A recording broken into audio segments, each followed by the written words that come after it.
Welcome to Study Session 10 of English 211 with the title Matter and Manner in Richard Wright's Black Boy. Introduction.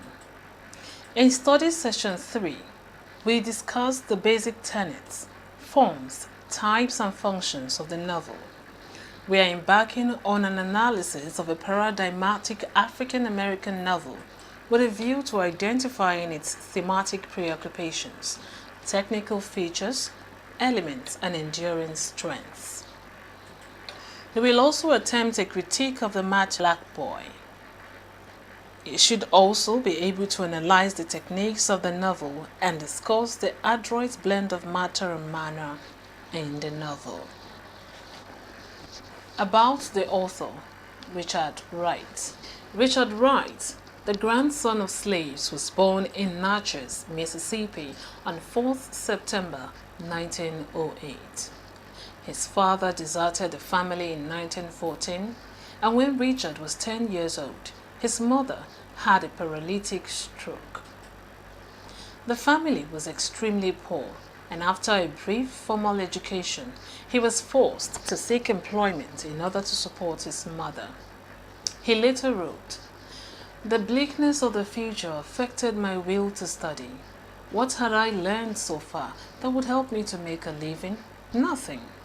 I could be a porter like my father before me, but what else? And the problem of living as a Negro was cold and hard." Wright worked in a series of menial jobs in Memphis. He wanted to continue his education by using the local library, but Jim Crow laws prevented this. Wright solved the problem by forging notes to pretend he was collecting the books for a white man. During this period, he was particularly impressed by the work of H.L. Mencken, Theodore Dreiser, and Sinclair Lewis. After passing a civil service examination, Wright finds work as a post office clerk. After the Wall Street crash and the beginning of the Depression, Wright lost his job.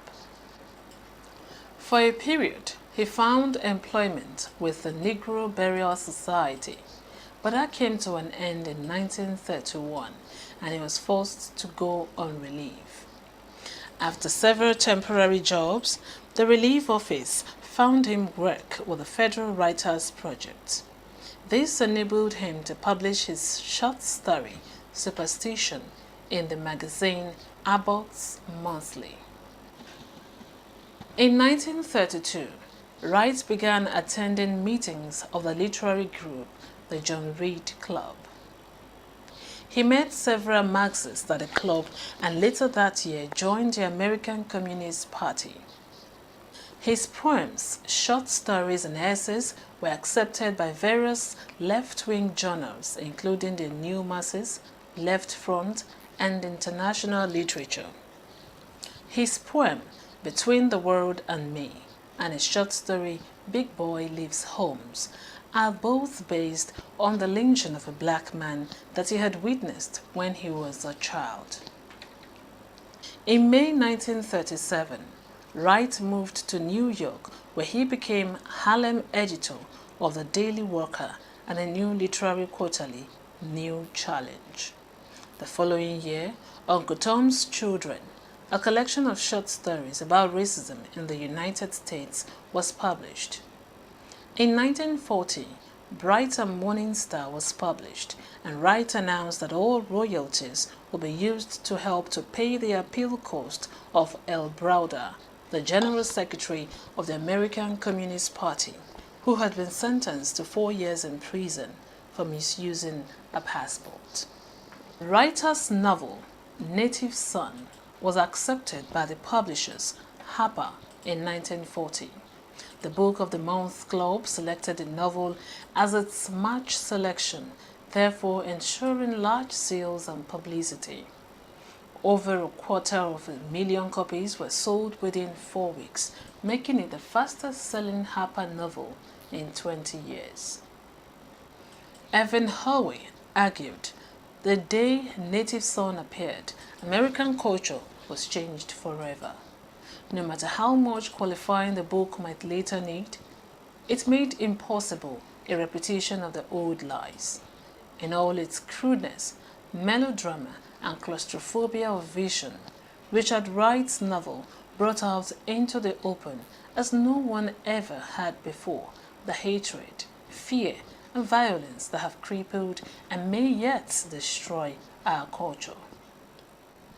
By 1944, Wright felt that the American Communist Party was almost as oppressive as capitalism. He left the party and published an article in the Atlantic Monthly entitled "The God That Failed." He remained a Marxist, but as he pointed out in his article, I wanted to be a communist, but my kind of communist. He added, I knew in my heart that I should never be able to feel, and that simple sharpness about life should never again express so passionate hope, should never again make so total a commitment of faith. Wright's powerful autobiography, Black Boy, A Record of Childhood and Youth, was published in 1945. After the Second World War, hostility towards writers with left-wing views increased, and in 1947 he moved to Paris. He told a friend that any black man remaining in the United States after the age of 35 was bound to be killed or go insane.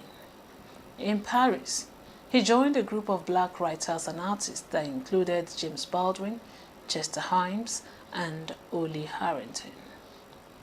Wright's work inspired a generation of black writers. Eldridge Cleaver wrote in Soul on Ice, 1968, of all black American novelists, and indeed of all American novelists of any hue, Richard Wright reigns supreme for all profound political, economic, and social reference. Wright's final novel, The Long Dream, was published in 1958. Richard Wright died of a heart attack in Paris on 28 November 1960. There had been no history of heart trouble, and rumors circulated that he had been murdered. Wright was himself concerned about the possibility of being killed since being investigated by Joseph McCarthy in 1953. Just before his death, Wright had received several mysterious phone calls from people with fictitious names.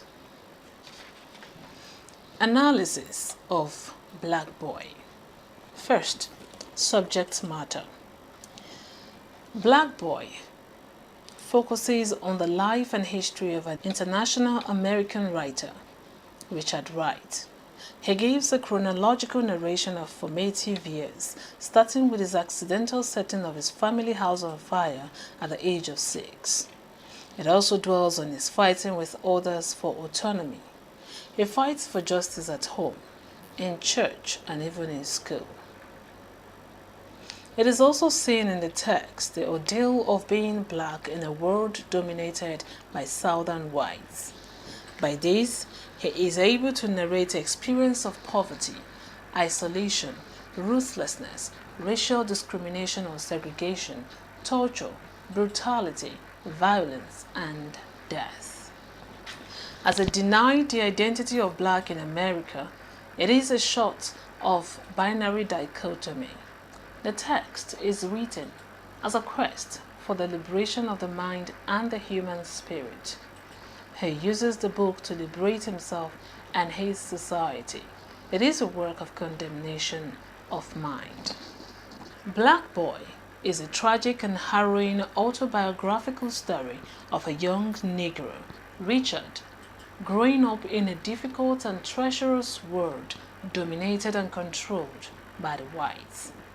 And such wickedness and treachery is visited upon not only on the altar, but all the struggles of the blacks to accommodate themselves to constant injustice and humiliations while maintaining a modicum of personal dignity.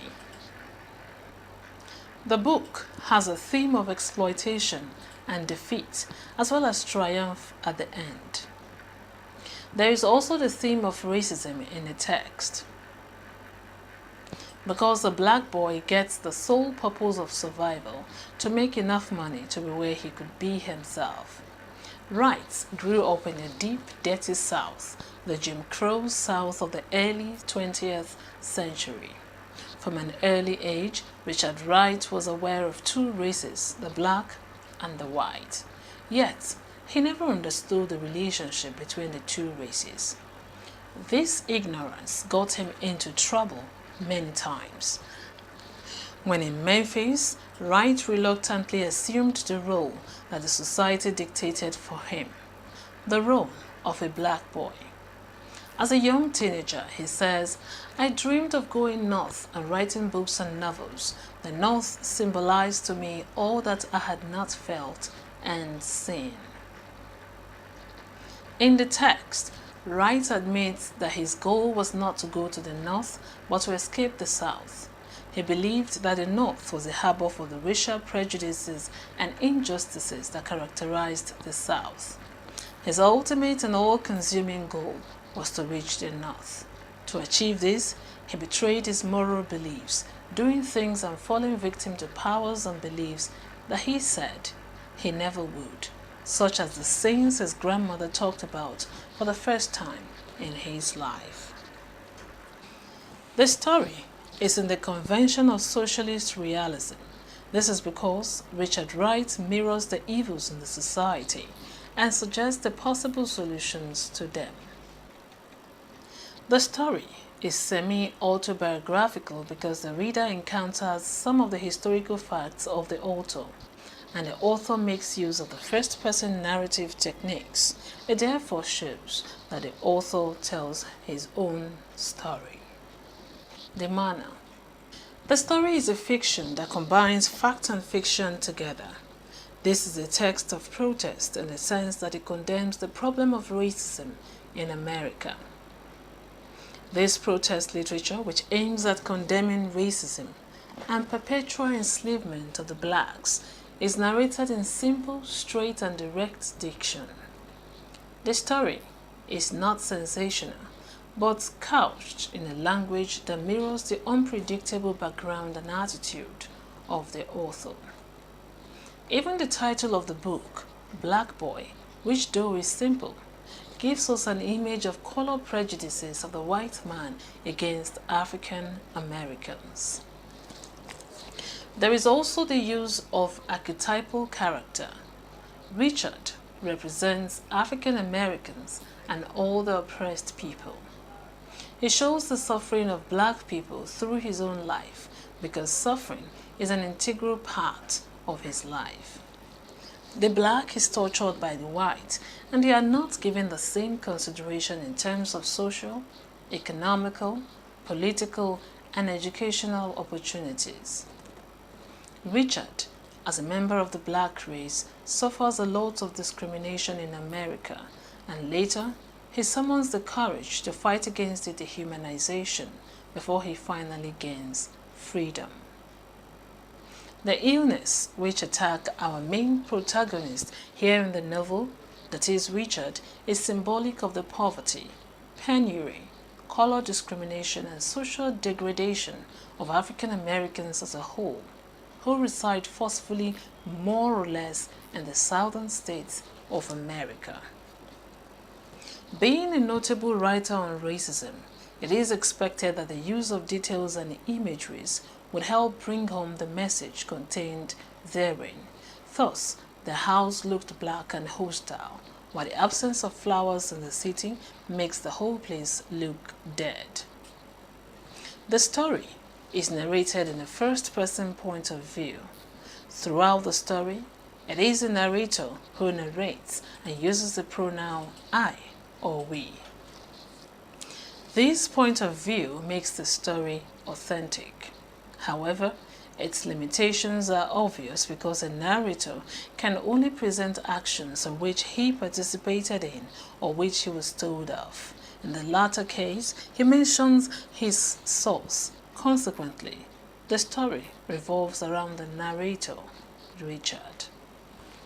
You should also note that a historical or biblical allusion is made in the novel to the wandering children of Israel in the wilderness, how they journeyed to the world unknown, the promised land, only as a measure of faith, but not knowing the next fate that awaits them. The condition of African Americans as depicted in the text is similar to that of the villains and slaves in history, as reported by Malloch and Pollock. Major characters. The following are the major characters in Black Boy. Richard Wright, the narrator. Black Boy deals with his childhood and young adulthood. He is an extremely intelligent African American boy coming of age in the South in the early 1900s. The brutality and ignorance that he sees between blacks and whites influences his views on race relations. He considers racism and its ills to be American problems and believes that American politics must change if society is going to change.